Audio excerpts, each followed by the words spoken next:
Well, welcome everyone. That was quite an introductory video. And it's my first time seeing it because Marcy wanted to make it a surprise. I've got a presentation, but before I dive into it, I just want to make some sort of opening comments, especially because those on the live stream are just hearing us begin this. So first, I do want to recognize the folks that organized and put this shareholder meeting together in Las Vegas. So that's Marcy Simon of Agent of Change and her team over there. At the end of this sort of programming content, Marcy will come on stage and explain some of the other fun things that are going to follow the formal presentation of some of the content. I do want to recognize several constituents that are behind Bitmine. So I'm going to start with the board of directors, which if you can all just stand up at once. If you don't mind, there's going to be 7 standing up. Okay, great. Board of directors. And I'd like to recognize those from Bitmine's executive management team. So everyone who is from Bitmine, please just stand up.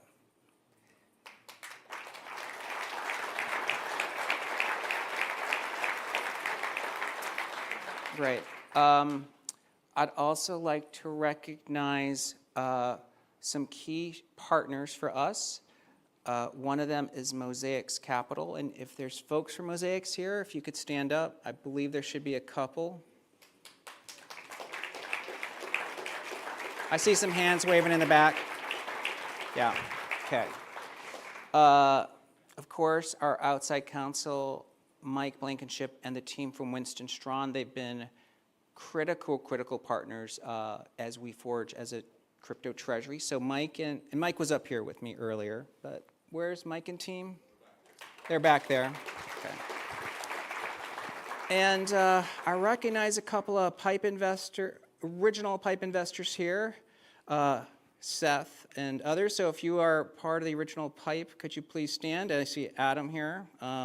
Please stand up. These guys helped us fund the initial transformation of Bitmine. I believe I see Ash from the Ethereum Foundation here. So Ash, could you please stand up? Ash is from the Ethereum Foundation. Okay, and then of course I'm not going to ask all the stockholders to stand up, but I do want to recognize you guys because one, I appreciate you making the journey out here. It's the first ever shareholders meeting we have. We tried to make this a fun event for you, and we have some content for you to learn. But it really means a lot to us because we're here to serve the shareholders and really do right by the stock. Okay, so let me just click forward on this presentation. Okay, so I put together a presentation for our annual stockholder meeting. And here's some disclaimers. Again, just like the proxy statement, I hope you read it line to line. But here's the agenda. I want to give you a recap of 2025, which was the year that we transformed Bitmine. I want to give you an update on progress about the alchemy of 5% and what it could mean. I do want to spend a lot of time talking about the 4 pillars of growth to drive stockholder value. And this is going to apply to 2026 and beyond. Then I want to go back to why Ethereum is the future of finance. And of course, that we've got the team in place to drive transformation. Okay, I think it's a year, we need to recap 2025 because the year was where a lot of digital asset treasuries came onto the scene, by our count over 80. But in that 12-month period, by the end of last year, we have now seen the emergence of what I would call dominant DATs. Okay, first, just a reminder, I want you to think about holding periods. At Fundstrat, we first wrote about Bitcoin in 2017, and let's look at how Bitcoin has, and at that time we said you'd want to own 1% of Bitcoin.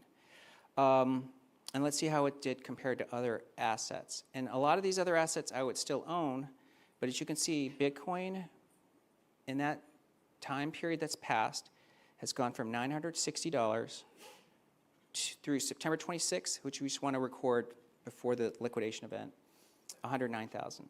That's a 112 times return. It outperformed NVIDIA, which went from $2 to $178, which is massive already, 65x.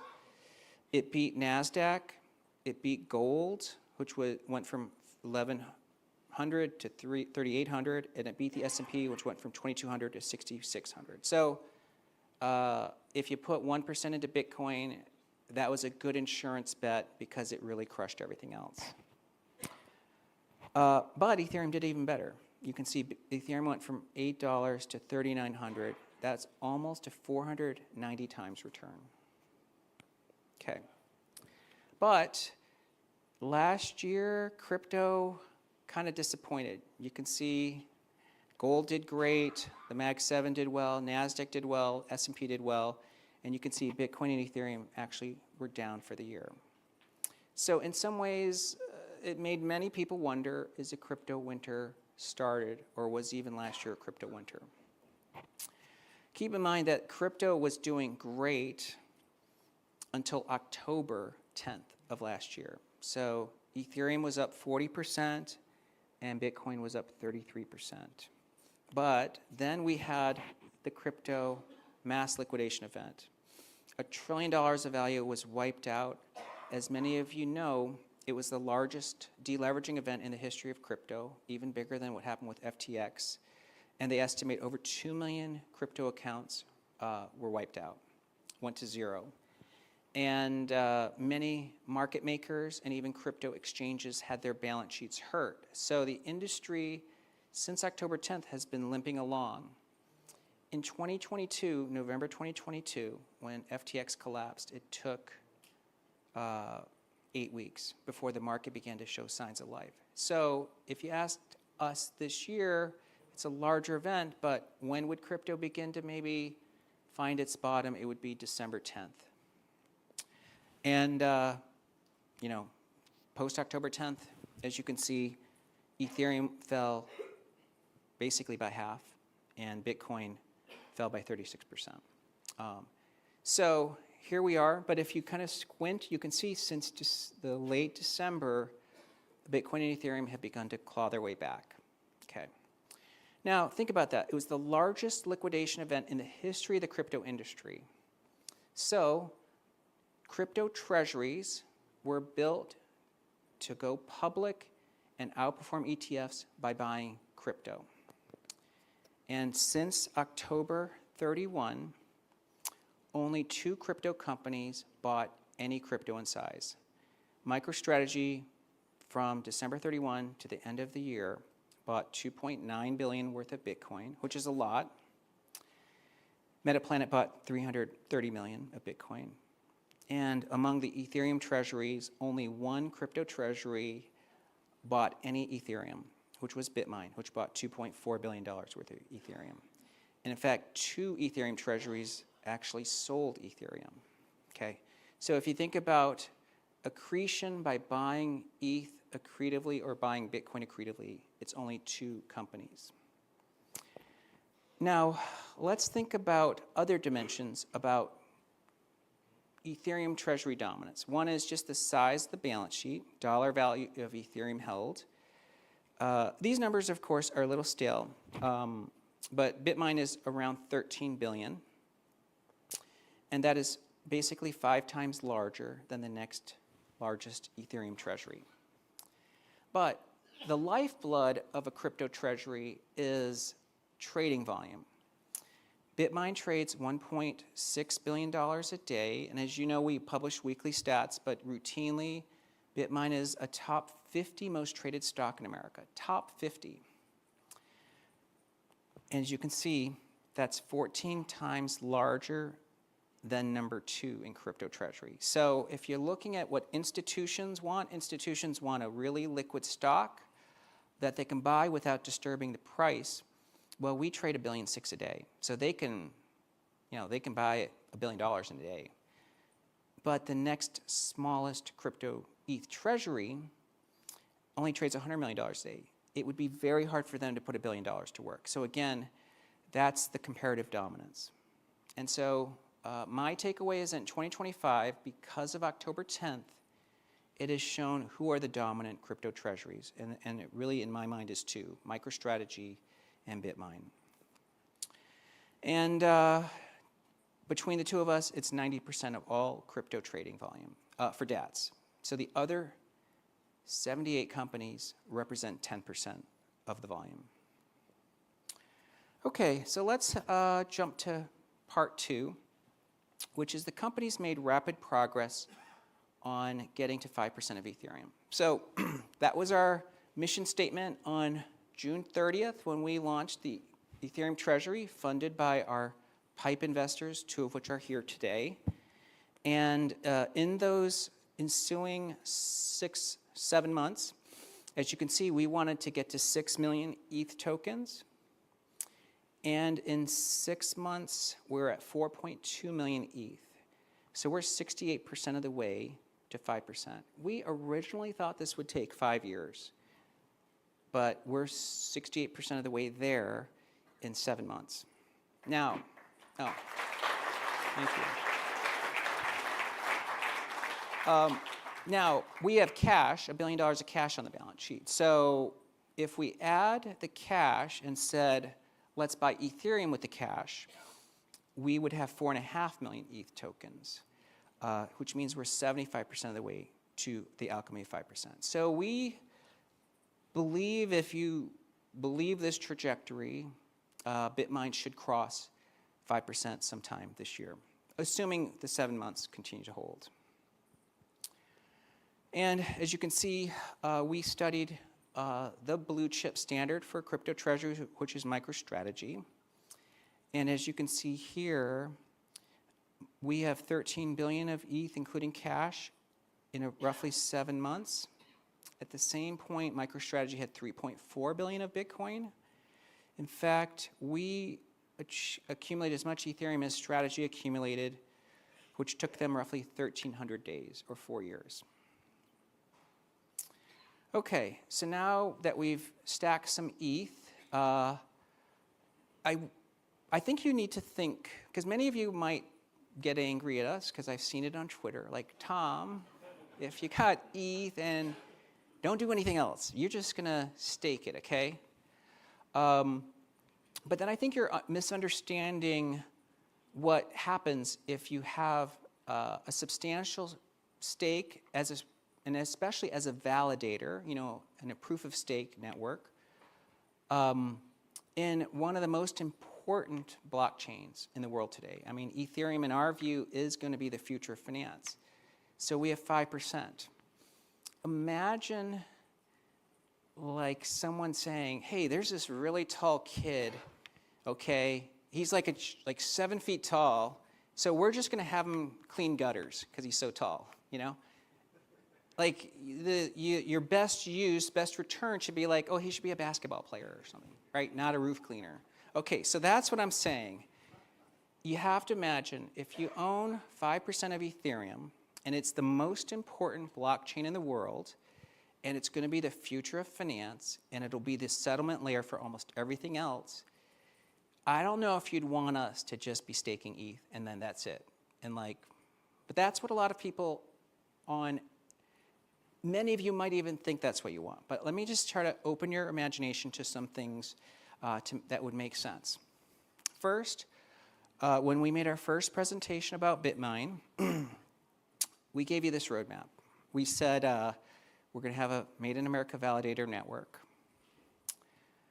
We're going to be a community participant, especially with the Ethereum Foundation, and Ash, who was one of the key folks there. We also wanted to do moonshots. Okay, these are select investment and ideas that would really enhance the future value of Ethereum.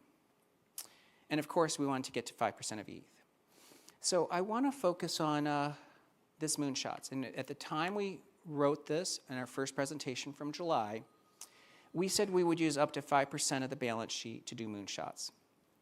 Now, 5% today is $700 million. So you should realize we've been giving you this idea that we would take 5% of the balance sheet, $700 million, and our balance sheet will grow. But we want to do moonshots that will strengthen Ethereum's competitive position. So today we announced one of the moonshots, okay? You might be confused, so I'll explain to you why this is not confusing, okay? We made a $200 million investment into Beast Industries.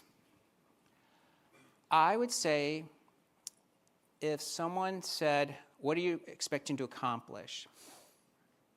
If this was just like, hey, I'm going to make a $200 million bet into Beast, no brainer, okay? Because he is, I'm going to skip around.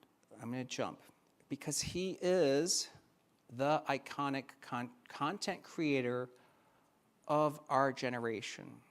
There is nobody more important to Gen Z, Gen Alpha, and Millennials. Now, I'm looking at the room, okay? I'm going to guess, okay, that the representative population of Gen Z, Gen Alpha is not here, okay?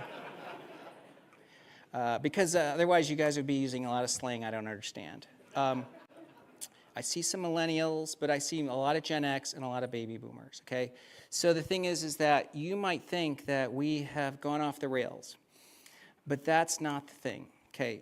MrBeast is the #1 content creator in the world. And if you're not following how important he is, first of all, he has 1 billion followers, okay? 1 billion, there's 7 billion people on this planet. He has 1 in 7 people following him. But I'm going to say I only think there's 3 million people with internet accounts. He has 1/3 of all people that are on the internet following him. That's reach. For instance, he has the only person with more followers that are celebrities is Ronaldo, Cristiano Ronaldo, okay? And of all the creators, he's 1 billion. The next is, I can't really read the name. I need my magnifiers, okay. 300 million. He is a giant among content creators. In fact is, nobody's going to be able to become MrBeast again. I would say it's almost impossible for someone to, in the next 10 years, to get 1 billion followers. And he's created this organically.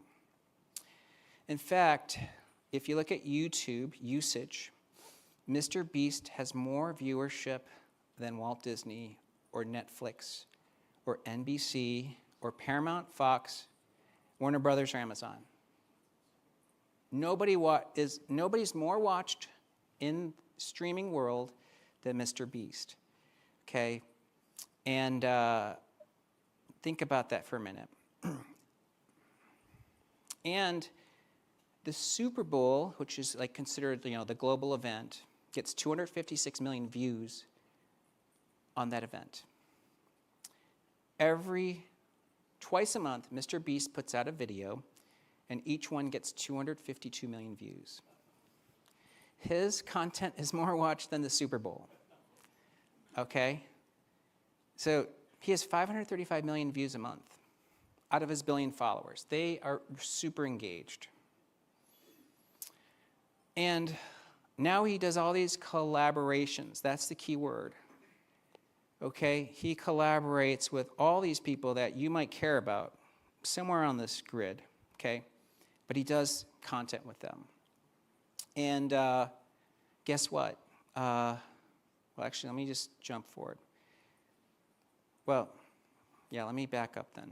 Okay, so that's where it comes with us. So again, I'm going to start with what I just said. So if it was just a $200 million investment, guys, this is a no-brainer. This guy is the most important content creator in the world. And Bitmine was invited to invest in their capital structure. Look at who else is allowed to invest. Social Capital, which is Chamath, Alpha Wave. MrBeast himself, he owns 51% of the company. We're the largest corporate and strategic investor in his company. So we are big, okay?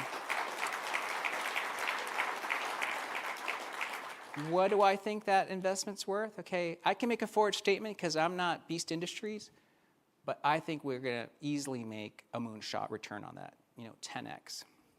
But that's not the reason, okay? So he's the #1 content creator. And now we have substantial call option value on any future consumer service developed by each, okay? Now I want to read what Jeff Hausenbold, their CEO, actually stated. Sorry, I'm going to have to pull this up on my phone. About this investment that we made. And I want you to listen carefully to his words. Okay, what he said was, "We are excited to welcome Tom Lee and Bitmine as new investors in Beast Industries, joining our current top-tier venture investors." And we're not a venture investor, we're a strategic corporate.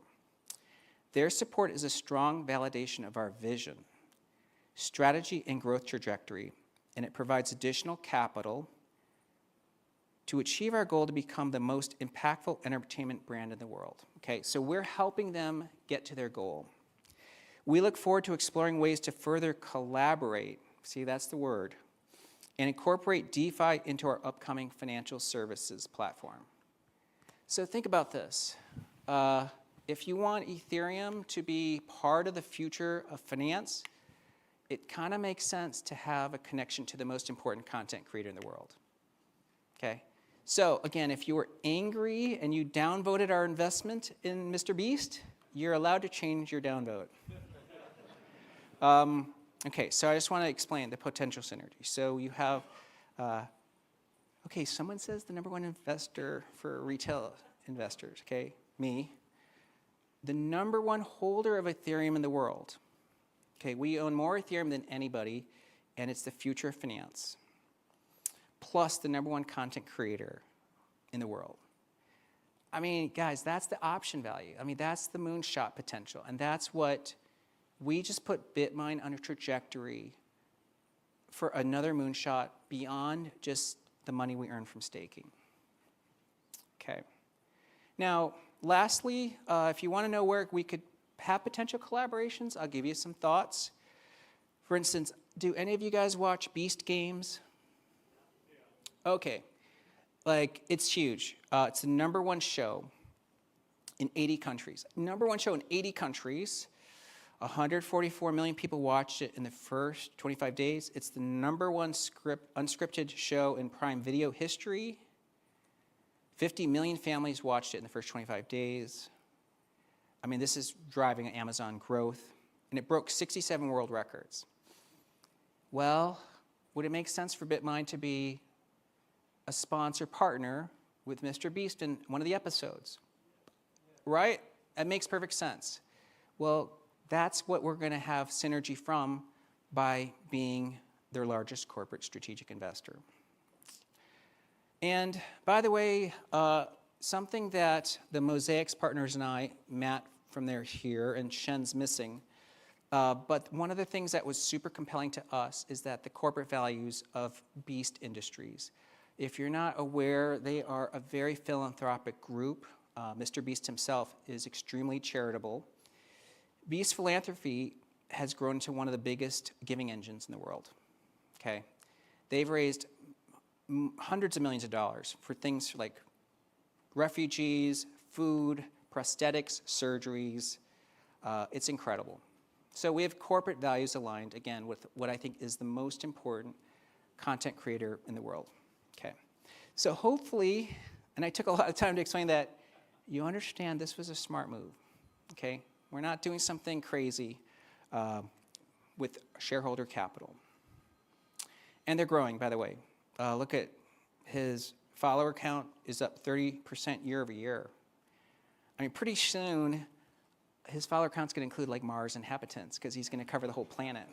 right? After 7 billion, or it'll be like, frozen eggs and stuff. And 41% growth of views. Okay, so that takes us back to our strategy going forward. We have 4 pillars of growth because, again, I don't think as shareholders you want us to just simply be staking ETH and buying ETH, especially as we get close to 5%.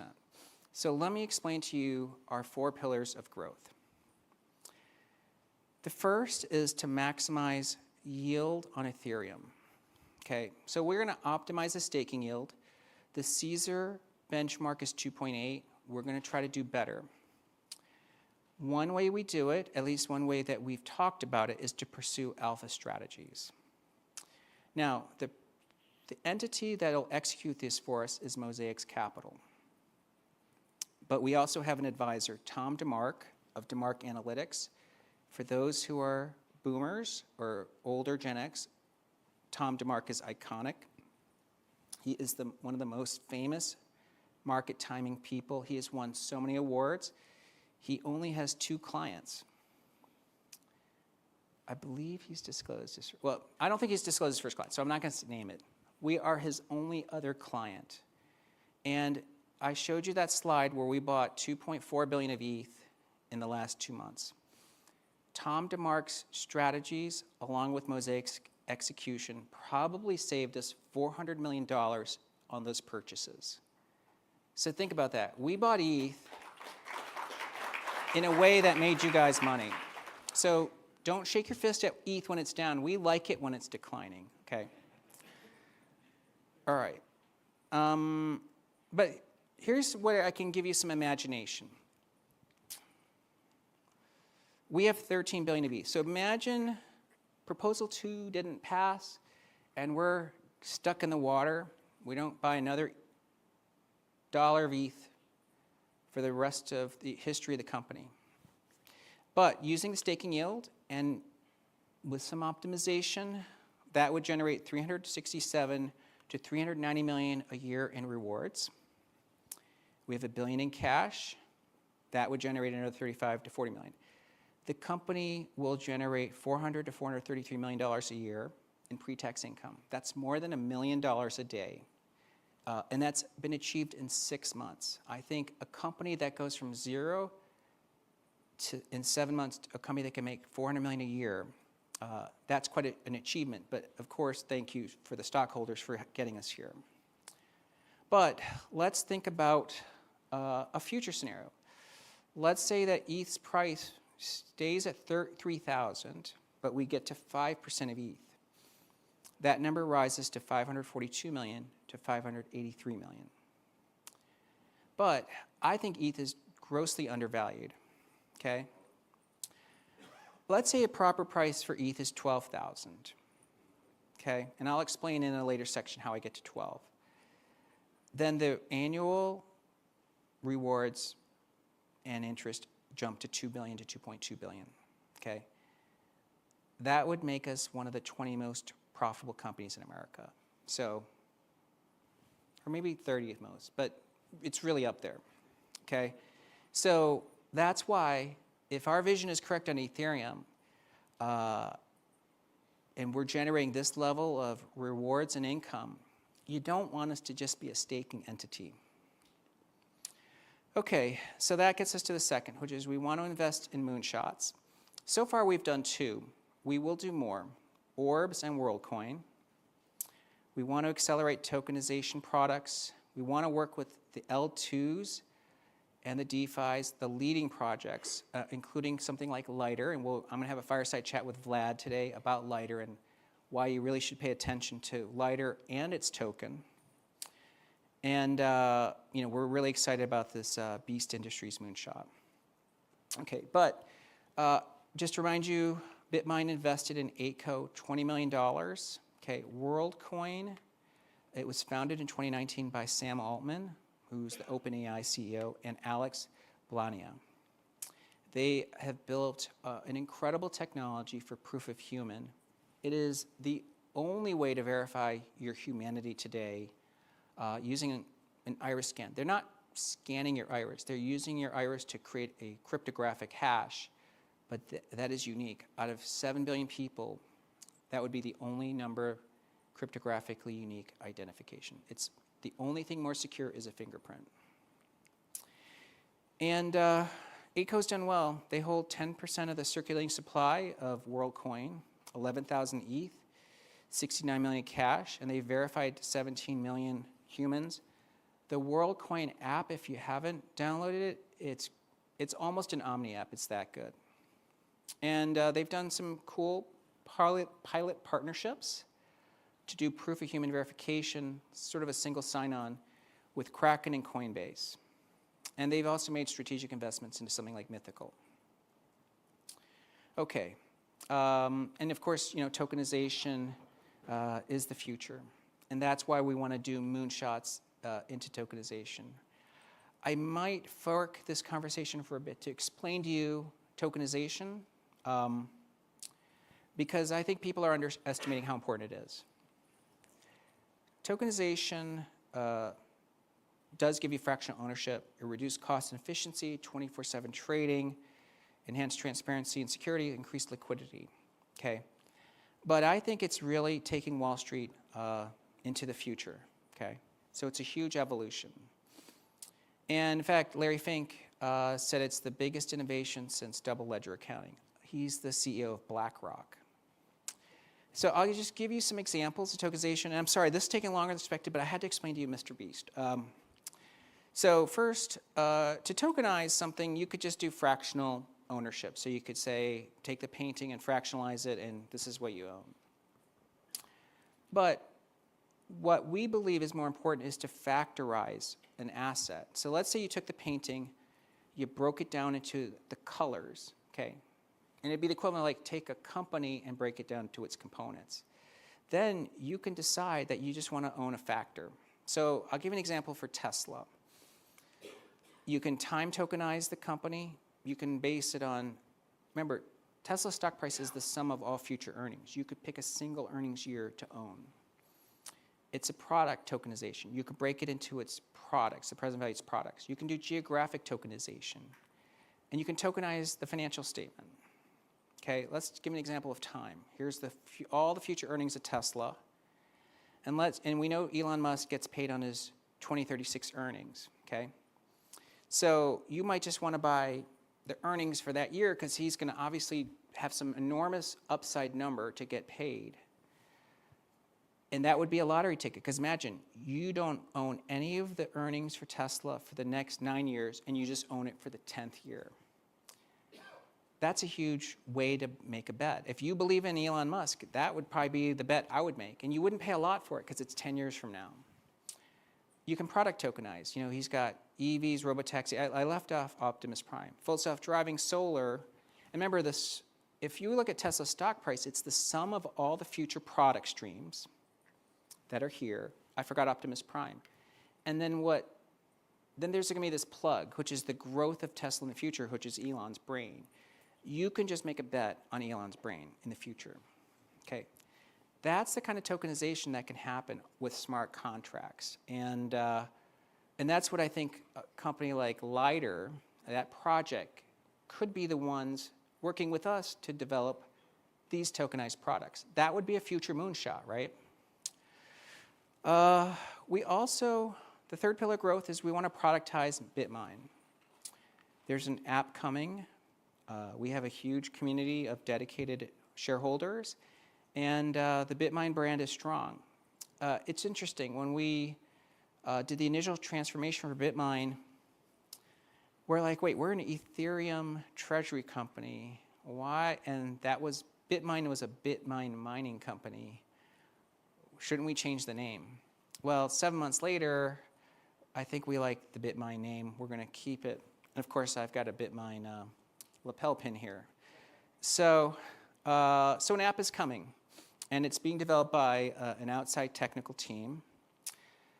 Now, you might wonder, what are we going to offer on it? That's what you have to wait to find out. Okay, so next, the final pillar of growth is that we're going to bridge TradFi and DeFi. And TradFi means traditional finance and consumer services. Again, because we believe Ethereum is going to be the future settlement layer and the future of finance, and we're the largest holder of Ethereum, we should act as that bridge. We're the top 50 most traded stock. Maven, when it launches, is going to be the largest staking entity in the world. So once we launch Maven, we're the biggest staking operator in the world. I mean, think about that. Like, we're not going to be small fry trying to get market share. We'll be the biggest. And that means we can actually act as a settlement layer for a lot of other, for Ethereum and maybe other tokens as well. So Maven, as you know, it's going to be best-in-class staking. Again, we really don't want to divulge too many details before we reveal it, but this is what we've told you so far. Okay, so you can see where things sit. We're the largest holder of Ethereum in the world. We're going to bridge things in finance and in DeFi. So you realize the roadmap's quite optimistic ahead for us. I'm going to have to fly through this because I think I am running over time. So Ethereum's the future of finance, okay? Let me take us to this slide. I am? Okay. If you're going to think about Ethereum's price, you should think of it as its relative importance versus Bitcoin, because the ETH-BTC ratio is essentially saying, is Ethereum doing better than digital gold? And as the ratio goes up, that means smart contracts are more valuable than digital gold, and so that's how you should think about that price ratio. And currently, Ethereum to BTC is 0.03463, okay? In 2021, that ratio was 0.08727. In my opinion, and many opinions of the team here at Bitmine, Ethereum is more useful now than it was in 2021. I mean, the fees have come down. The amount of developers has expanded vastly. A use case has massively emerged, which is stable coins. And now there's tokenization, and of course there's going to be a bridge into the consumer through things like Beast Industries, right?